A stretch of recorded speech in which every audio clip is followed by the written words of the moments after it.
Look, it was important for me because look, it was important for me because actually it's the hardcore and the base of the culture and the heritage here in India. I think their activities are very impressive. They're actually working with the young generation and connect them to the roots of India, on the heritage of India, the history of India.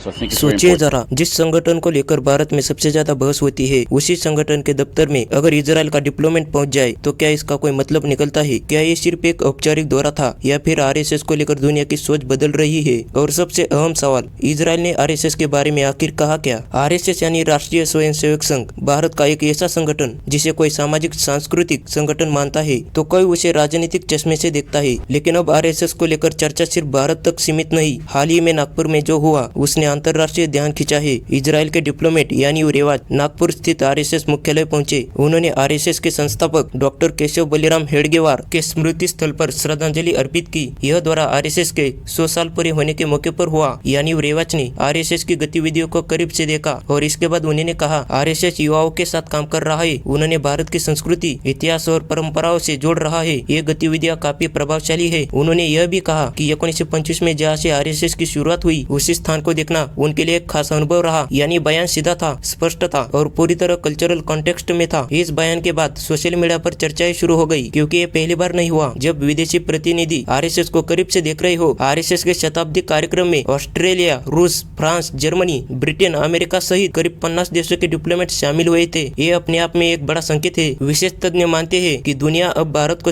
बल्कि उसके सामाजिक और सांस्कृतिक संगठन के जरिए भी समझने की कोशिश कर रहे हैं और आरएसएस इसी चर्चा का हिस्सा बन रहा है। अब सवाल आपसे, क्या ये द्वारा आरएसएस की अंतर्राष्ट्रीय छवि में बदलाव ला सकता है या फिर इसे सिर्फ एक सामान्य कूटनीतिक मुलाकात मानना चाहिए? आप क्या सोचते हैं? कमेंट में जरूर बताइए।